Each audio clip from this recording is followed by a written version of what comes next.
I asked what it used to be called. He hesitated. Most people still call it Hell's Gate. Nobody said anything after that.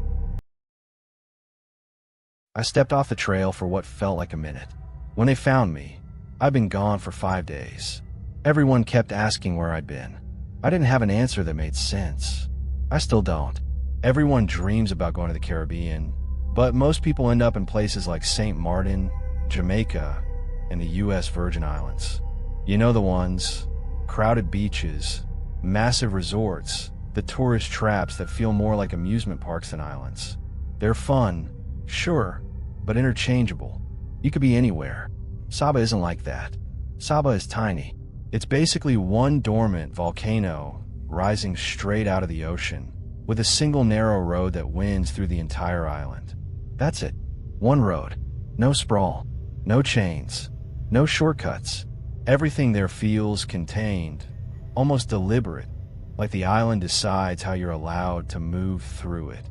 The only way to get there is by taking a very small plane, maybe 12 people total, including the pilot. It's so small that during the flight, the pilot said over the intercom, "Ladies and gentlemen," or actually, then turn around to look at and speak to the passengers in the cabin directly. "This is easier. We're about to begin our descent onto the world's shortest commercial runway. Please fasten your safety belts." The landing is unsettling. As you approach the island, the plane flies straight toward what looks like the side of a mountain. At the last second, it banks hard, almost sideways, and drops onto the runway.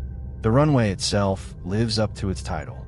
The airport, a shack no bigger than a shed, is home to a gift shop that sells novelty magnets that say, "I survived the landing." I remember thinking how ironic that was. Because if you don't survive the takeoff, they're not finding that magnet. They're finding your body in the ocean with it still in your pocket. Despite that, the island immediately feels welcoming. The people are friendly in a way that doesn't feel forced. I stayed at Queen's Gardens, a hillside resort tucked into the rainforest. When you arrive, they hand you champagne before you even check in. From your room, you can see nearly the entire island. White houses and shops with red roofs scattered across steep green hills, rainforest on either side, clouds hanging so low they sometimes feel close enough to touch. There are no mosquitoes on Saba, no biting bugs at all. For a kid from the Midwest, that's how I knew I was in paradise. There's also this constant haze in the air. It looks like fog, but it isn't. It's volcanic, smoke from deep underground, but it doesn't smell like smoke. It just hangs there, quiet and still. Everywhere you look, there are these tiny green lizards. Anoles. They dart across leaves, cling to tree trunks, freeze when you notice them. Kids love trying to catch them. Locals say they're lucky. And then there are the goats. Mountain goats. Completely fearless. They're everywhere, on cliffs, on hotel grounds, on the sides of the road. They act like they own the island. The road running throughout the island is so narrow and steep that when locals drive you around, they fly through blind corners at full speed. Sometimes cars brush against each other, mirrors nearly touching, and both drivers just double, honk like sorry about that, and keep going. It's terrifying at first. Then, somehow, it becomes normal. I was 19 at the time, not old enough to drink back home in the United States, but old enough to drink on Saba, where there was no age limit at all. That fact alone made the island feel like it operated by a different set of rules. The night before the hike, I was hanging out with some of my younger cousins near the resort grounds. They were fascinated by the anoles. At some point, it turned into a game. We caught a few, then a few more. One of the anoles let out a tiny sound when my nephew picked it up. A quick little squeak, almost like a chirp. It caught us off guard, and then everyone laughed. None of us expected it to make noise at all. At one point, one of them nipped at my finger. Not hard, barely anything. No more pressure than a clothespin. It didn't hurt. If anything, it was kind of funny. I remember thinking how harmless they were, how they make great pets. Eventually, we had about a dozen of them in a glass jar with leaves inside, holes poked in the lid. The kids were laughing, proud of themselves. I didn't stop them. I helped. It felt harmless, innocent, just kids being kids, and me being the older cousin who went along with it. It didn't last long. One of the local resort employees noticed almost immediately and came over. She was calm, but firm. First, she scolded the kids and told them they needed to let the lizards go. Then she turned to me. I gave her the kids will be kids look, but I could tell I wasn't winning her over. She didn't raise her voice. She didn't need to. She looked at me like I should have known better. This is disrespectful, not just to the animals, but to the land. This is their home, not yours. She said the anoles weren't toys, that they belonged where they were. Then she demanded we free them. We apologized, profusely. I unscrewed the lid, and we watched the anoles scatter back into the foliage, disappearing almost instantly like they'd never been there at all.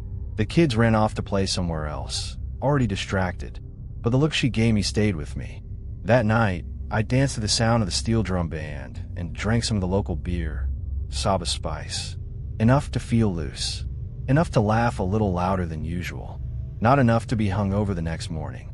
At the time, it all felt harmless. It felt like what it was supposed to be, a paradise vacation. The next day, we went on a hike. There's a famous trail system on Saba that cuts through the rainforest. You can take the easy route or the advanced one. No matter which you choose, the guides tell you the same thing. Never leave the trail. They explain it like it's about safety. The terrain gets steep. The rainforest is dense. It's easy to slip, easy to get turned around, easy to get lost. I should have listened. We took the advanced trail. It started at a little town called the Bottom and promised a 2.5-hour challenging trek, ending at another town. From there, the plan was to walk the road back to Queen's Gardens. At first, it was breathtaking. I'd hiked trails my whole life in the Midwest. Woods, bluffs, dirt paths, I had hiked it all, but nothing like this. The rainforest was dense and vibrant in a way that felt unreal. Greens layered on top of greens, thick vines, broad leaves dripping with moisture. In some places, the trail climbed so steeply that you could look out through breaks in the trees and see bright blue lagoons far below. It was gorgeous. It was also easy to see how someone could fall. As we hiked, I started noticing something that made me uneasy in a way I couldn't quite explain. There were anoles everywhere, more than I'd seen before. On leaves, on tree trunks, along the path. Every time I stopped, I seemed to notice another one. It almost felt like they were watching me. I told myself I was imagining it. Still, I couldn't shake the feeling. At some point, I started feeling confident. Too confident. I was young, in good shape, riding that sense of awe and adrenaline. I decided it would be funny if I cut off the trail for a moment, looped around, and jumped out in front of everyone to scare them. So I let myself fall to the back of the group, and when the timing was right, I stepped off the path. The plan was to cut back quickly. I didn't mean to go far, but the terrain shifted faster than I expected. The brush thickened. The ground sloped more sharply. I tried to angle back toward where I thought the trail was. I couldn't find it. It was like my internal compass was spinning. I was trying to get my bearings when I realized I couldn't hear the group anymore. I couldn't hear anything. The vibrant sounds of the rainforest had fallen silent. Completely silent. That's when I heard branches snapping around me. The sound of leaves rustling. Then I heard laughing. Children. Soft giggling, echoing through the trees. It didn't make sense. There were no kids on the hike. No other groups scheduled that day. And the sound wasn't coming from one place. It was moving, scattering, like it was circling me. I told myself it had to be goats. Goats made some weird noises sometimes, right? I'd seen them everywhere on the island. I'd watched them dart across roads and scale cliffs like gravity didn't apply to them. Maybe this was just them crashing through the brush. Then, from the corner of my eye, I saw something move. Low to the ground. Fast at IT, moved the way a deer moves when it's spooked. Fluid, agile, impossibly quick. Again, my brain went to goats. It had to be goats. I noticed it crawl across the brush in front of me. It paused for a moment, and I realized it wasn't a goat. My mind couldn't comprehend what I was seeing, but it was human. Everything felt wrong. It was a small child, but there is no way a child could move like that. Not in that terrain. Not that fast. It was folded in on itself, scampering through the undergrowth, almost like it was running on all fours. But it was all wrong, backwards, upside down, crab walking. There is absolutely no way a human body, let alone a child's, could move that fast that silently, especially in that way. Suddenly, I heard something charging up behind me. I spun around just in time to see it. For just a split second, the child's eyes were sunken, empty, and crawling out of the sockets were little green lizards. Dozens of them, pouring out, spilling over its upside, down face as it moved. It lunged. I didn't have time to react. I fell backward, my head slamming into a tree. Everything went black. When I woke up, my head was pounding. A deep, throbbing pain that felt like it was pushing outward from behind my eyes.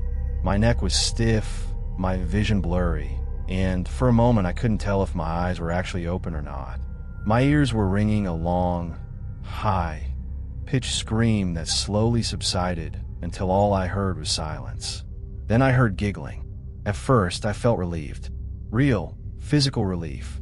My first thought was that my cousins had somehow followed us on the trail, that they decided to beat me in my own game and sneak up on me while I was out cold, scare me back.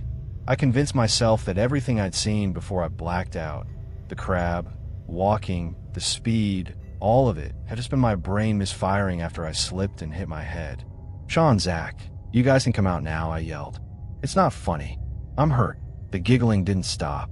As my mind slowly cleared, I understood why that explanation didn't work. The laughter was too young. There was no way it could have been my cousins. That's when I heard something else and felt it. My blood ran cold. Warm breath brushed against my ear. "Chill." I snapped my head to the side instinctively, sending a sharp pain down my neck that made me gasp. I was sure someone would be there. There was nothing. I rubbed my eyes, tried to force them to focus. I realized something was wrong with the light, even though it was dark. Too dark. Far darker than it should have been, but even so, the world around me looked green. Not moonlit, not shadowed. Green. The trees looked like they'd been coated in grass, or maybe moss. The ground, what I thought was the ground, was covered in it too. There was no trail, no dirt, no leaves. I lowered my hand and pressed my palm into what I thought was grass. It moved, not swaying, not rustling, scurrying. I froze. These weren't blades of grass. It wasn't moss. They were anoles. Thousands, maybe millions of them. They were everywhere, overlapping, pouring over each other, flowing across the forest floor and up the trees. The green wasn't vegetation. It was movement. The grass wasn't blowing in the breeze. The anoles were running. Something started tickling my feet. My skin was crawling. I looked down and realized it wasn't my skin crawling. It was theirs. At first, it felt like static, like vibration, almost a tickle. Then the pressure started. Tiny pinches, everywhere at once. I tried to pull my feet back, but the ground moved with me. The biting wasn't sharp, it was relentless, like being caught in 1,000 clothespins at the same time. The giggling was still there, but now that I was aware of what was surrounding me, the sound wasn't giggling. Too sharp, too layered. That's when the sound changed. The giggling sharpened even more, rose to an even higher pitch, layered deeper, a chorus of chaos. Though it was deafening, I recognized it somehow. I'd heard it before. Once. Just once. But this wasn't one. This was millions. I tried to focus on it, and that's when I realized it wasn't laughter anymore. Or maybe it never had been. The sound rose and fell in waves. High. Pitched, frantic, overlapping. A squeaking chirp, almost like a squeal. One of them might have sounded harmless. But this was thousands. No, millions. I was sure it had to be millions of them. I felt my heart pound heavy in my chest as panic settled in. I needed out. So I ran. I ran until my legs betrayed me and gave out. The smell of sulfur slowly filled my lungs as the world faded to black around me. When I woke up again, there were voices calling my name. Real voices. It took a long time before I understood what they were saying, before I understood where I was. I called back, my voice hoarse, dry, weak. It was people looking for me. They told me I'd been missing for 5 days. 5 days didn't make sense. It felt like hours, maybe less. The search team walked me out the way they'd come in, past a weathered sign at the edge of the trail. Zion's Hill, it read. Someone noticed me staring at it and said, almost absent-mindedly, "Yeah." They changed the name a while back. I asked what it used to be called. He hesitated. "Most people still call it Hell's Gate." Nobody said anything after that. When I moved to Philly for work, I knew the area wasn't great. Not run down enough to scare me off as a 6 square feet guy who used to work security, but not the kind of place you wander around at night alone either, whoever you were. My walk to work took me under a bridge every morning, and that's where I first saw her. She sat on a flattened piece of cardboard near one of the pillars, head lowered, hood pulled up. A "please spare change for food" sign scrawled in pencil was propped up beside her. At first I didn't think much of it until I looked again. She had no legs. Not covered or hidden, just no legs. There were stumps above where her knees should have been. I paused and took a closer look. She couldn't have been older than her mid-20s, and that part stuck with me more than anything. Her face was grimy and she had mangled, unkempt blonde hair, but I could tell. You expect to see older people out there, but not someone who still looked like they should have been in college. I reached into my wallet and dropped a few bills into the cup beside her. She didn't speak. She just lowered her head slightly. Everyone else walked past. The next time I saw her was the morning after the weekend, in the same spot, sitting in the same position. This time when I gave her money, she looked up at me. Her eyes were wide with something that looked like panicked desperation. I hesitated. "You okay?" I asked. No response. I assumed she was pleading for more cash, so that's what I gave her. But that wide-eyed look still persisted as I slowly walked away. Later that day, I got off work early and passed her again around midday, and this time she was looking down, as if trying to be invisible. It stuck with me for a while. The next morning, when I stopped again, she did something different. As I handed her money, she slipped something into my hand, a small folded piece of paper, gray and worn, like it had been through it. I opened it while walking. The writing was in messy pencil scribbles, and it wasn't English. I looked over it curiously and put it back in my pocket, assuming it was a thank you note or something. During my work break, I pulled out the note again and glanced at it curiously, wondering what it said. An idea occurred to me. I downloaded a translation app and took a photo. Then I uploaded it to the app, which detected the language, Russian. A few seconds later, the English translation came back. "Do not give me money. Man is watching from other side. He see where you keep wallet. He wait for you when you alone. He make me do this." I blinked and read it again. A cold chill ran through me. I didn't take that route home, and when I got back, I called the police. Told them everything. The woman, the note, the warning.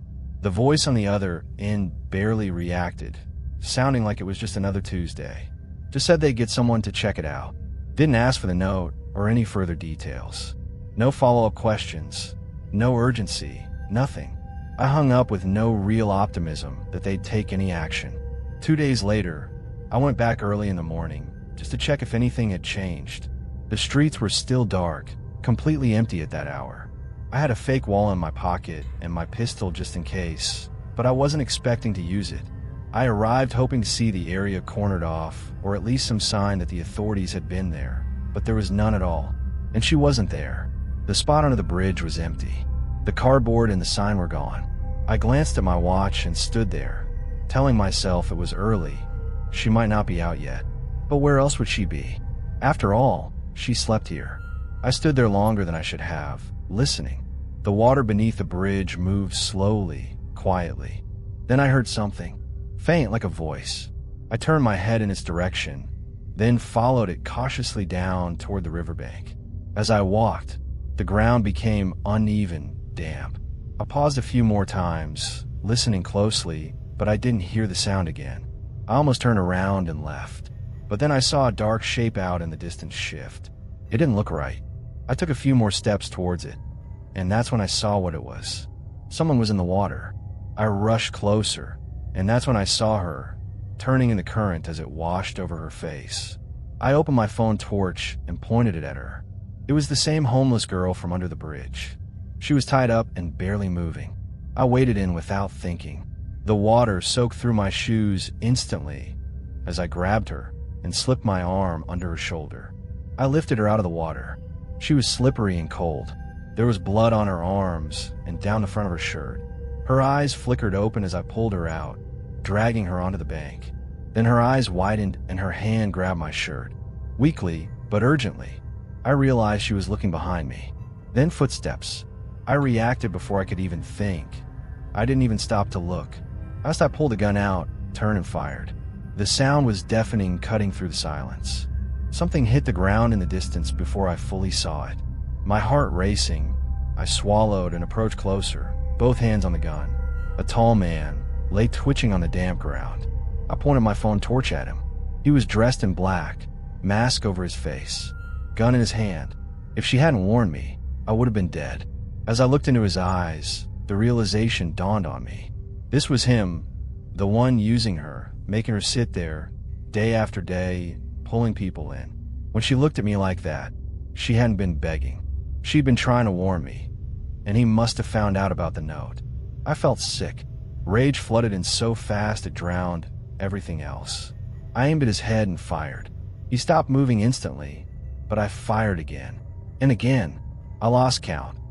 Each shot was louder than the last, splitting through the silence in the dark. I kept firing after it stopped being self-defense. Consequences be damned. It took me a few seconds to catch my breath after the last shot. Then I rushed back towards the water. By the time I got back to her, she wasn't responsive. I dropped to my knees beside her and lifted her. "Hey, stay with me," I said, my voice breaking. "You're okay. You'll be okay." There was no reaction. I pressed my fingers to her neck, feeling for anything. "Come on," I muttered under my breath. I pulled out my phone and called an ambulance. Tried to keep my voice steady as I explained the situation. Every second felt stretched thin. "It's okay," I told her. "You're safe now." But I didn't know if she could even hear me. And as I said it, I could feel a sinking feeling in my chest. The paramedics tried. They worked on her right there by the water as I stood back watching them, but it didn't take long. She was pronounced dead on arrival. I still walk that route sometimes. Not because I have to, but because I can't stop thinking about it. I feel eyes on me every time I go back to that place under the bridge. Half the time I expect someone to step out of the shadows and come at me. I'm always ready for it now. I walk through it slowly, tense, waiting, listening for the smallest sound.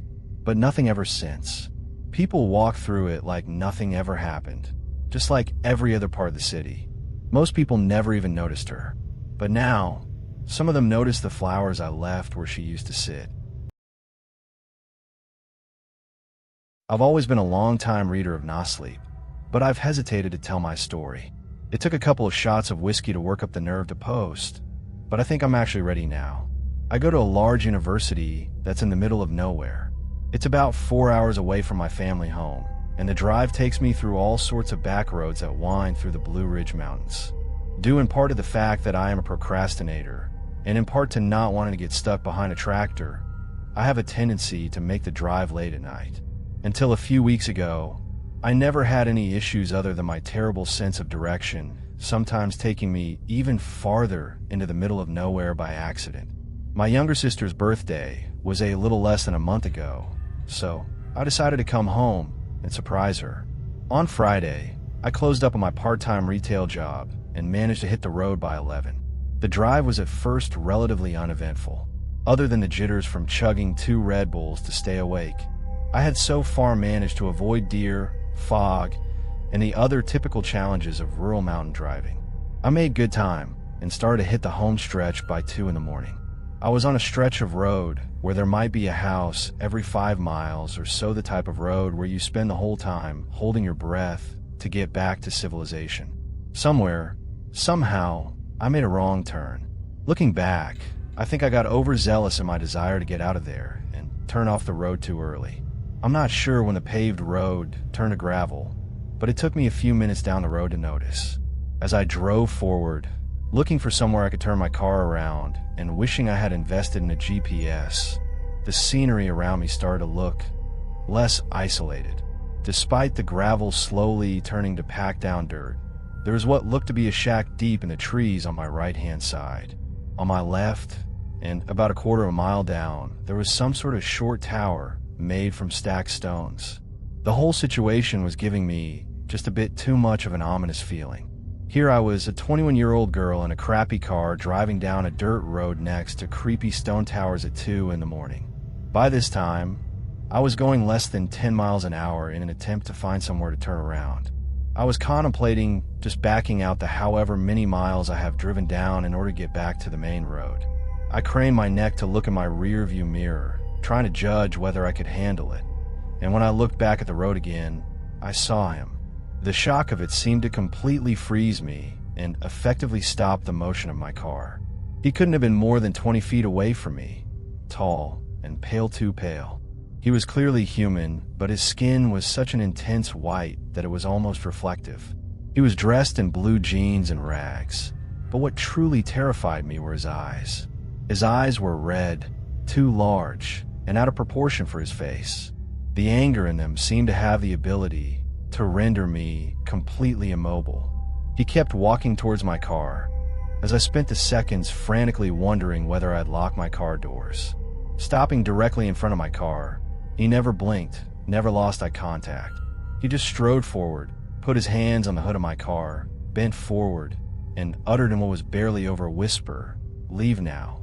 His words seemed to jerk me out of my shock. I didn't even look to see if there was anything behind me.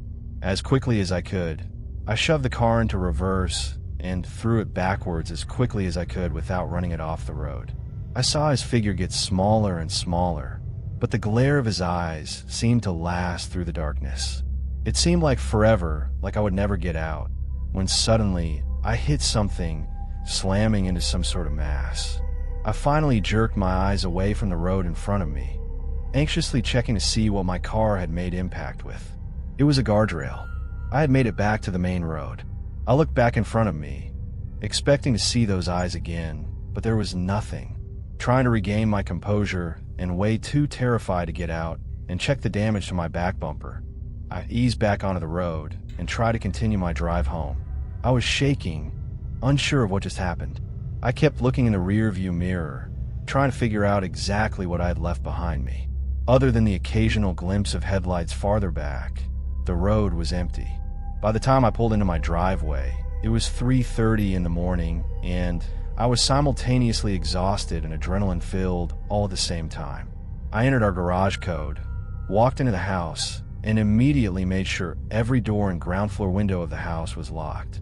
Everyone in my family was apparently asleep, so I grabbed the sleeping cat off the couch as some sort of delusional protection, put her on the foot of my bed, and climbed in. It took me shorter than expected to actually feel like I could drift off.